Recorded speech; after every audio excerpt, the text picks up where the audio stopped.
رسول الله علیه السلام مسجد ته یو يهودي راځي. اوس ته خلک اسرائیل و اسرائیل زمونږ په ذهن کې څومره بدترین کافر دي او واقعا چې بدترین کافر دي. يهودي اسرائیلي براته خو هغه ماشوم الله یې په زړه کې اچولې وه د نبی علیه السلام په دې جومات کې به خدمت کوو، جارو او صفایي به او پلار هم نه منې کو. پلار ته خو یې پته وه چې د اسلام په حق دین دی. یو څو ورځې نه رسول الله علیه السلام تپوس وکړ چې هغه یهودي هلک نه ښکاري. چا ورته وویل چې هغه ناجوړه دی، بیمار دی. ملګرو ته وایي ځئ چې ځو او د هغه یهودي نوجوان بیمار پرسي عیادت کوو. داسې نه وایي ابوبکر ته چې ته ورشه تپوس زه خو نبي یم، یهودي تپوس له څنګه راشم؟ په دې یهودي چې موږ رحم ونه کړو څوک به پرې رحم کوي؟ کله ناکله مسجد جمعې په ورځ بعضې کسان راشي ګیرې خریلي، برېتې مو سره خریلي، ډېر په بد شکلي. زه هغوی ته د هر چا نه ډېر وخاندم، ډېر په مینه هغوی سره ستړي مشي کوم، ډېر په محبتو سره ستړي مشي کوم. ولې؟ دا زما مسلمان ورور دی، کافر خو نه دی که نه، ګناهګار دی صرف.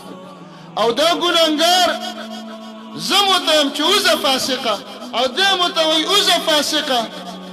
نو فاسق نن ګیره خریلې ده، سبا تې پوډري جوړېږي، بل سبا تې اجرتي جوړېږي، لاړه غرق شي که غرقه شي.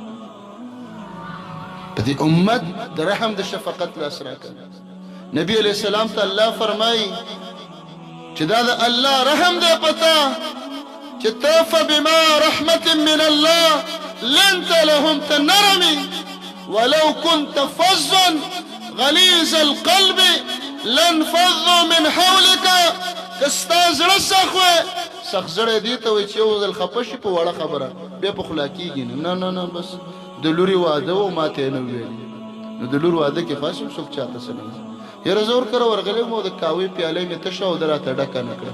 زموږ د دې خلکو په دې د یو بل نه ګیلې او زه ورکره لاړم ما ته یې بالغ کېنښوده. دا هم څه خبره دې ته وایي سخت زړي انسان او فظا بدزبانه رټل دګل بېعزته کول. دا په نبي کې نه هر چا باندې به یې د رحم لاس یهودي ته چې کله ورغی بیمار پرسی له ورغی ور په خپله ور روان شو. او ولې به نه ورځي؟ رسول الله علیه السلام څه فرمایي؟ که څوک سحر د ورځې په شروع کې یا د ماښام د طرفه د بیمار پوښتنې ته صرف د الله د رضا لاړه، که سحر لاړه تر ماښامه 70,000 او یا زره ملائک صرف ستا دپاره الله ته د مغفرت دعا غواړي.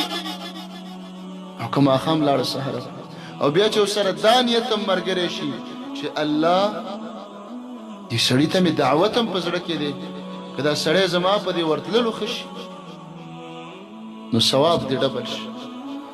نبی علیه السلام چې ورغی سر ته یې کېناسته او دغه هلک اخري زنکدن دی، زنکدن ساتي. نبی علیه السلام خو دعوت نه پرېږدي که نه، داسې نه وایي چې د یهودي زوی دی او مړه وړوکي هلک دی دا د یا زما ملګری شي.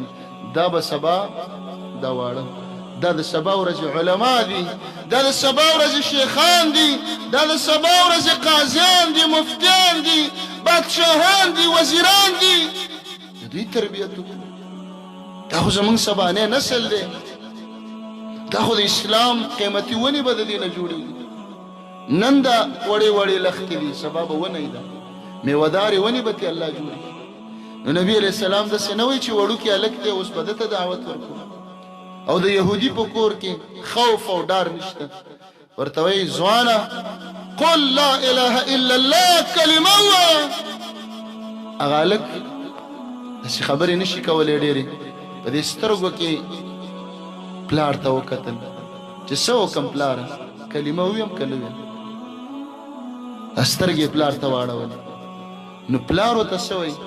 پلار پویو ورته وایي اطع ابا القاسم د رسول الله ومنه او کلمه ووایه. خپله یې نه وایي زوی ته وایي. ولې؟ ورته پته ده چې د اور نه به زما زوی بچ شي. خپل خو عزت نیولې دی مذهب نیولې دی ډلې نیولې دی پارټۍ نیولې ډیر خلک مونږ ته وایي تاسو صحیح خبرې کوئ ښه په حق یاستئ خو که درشمه بیا را سره دا خلک مړی ژوندی نه کوي مړي د چا پاتې شوي دي مارغانو وخوړل چې نه به خښېږي الله به څوک راولي خښ به کړي واده چې دې راغی دونه موحدین به چې ځای کولی به یې نه شي مه ګوره دې خبرو ته کلمه یې وویله انس فرمایي رضی الله عنه ماشوم وفات زنکدنی و خو څه وویلې کلمه مسلمان وایي چې رسول الله علیه السلام راووت دمره خوشحاله و د یو هلک په کلمه ویلو وی الحمد لله الذي انقذه من النار یا الله شکر دی چې دا یو هلک د وره بچ شو وی دې مخ ته مې ولکتل مخې د تورې په شان چې پړکېده د خوشحالۍ نه د رسول الله علیه السلام د تندي نه رڼا ختله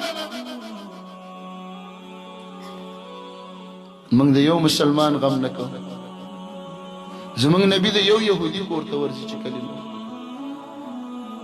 ولې دا غټه خبره ده یو کس ته وره بچ دعوت شروع کا درد پیدا کا په دې کورنۍ کې ټوله کورنۍ ستا خلاف ده دا فیملی د خلاف ده یو کس خو به دې خبره ومني یو خو به دې ملګری شي الله ستا دعوت نه ضایع کوي الله د هیڅ چا خواري نه ضایع کوي د کافر خواري م الله نه ضایع کوي د محنت ثمره ورکوي الله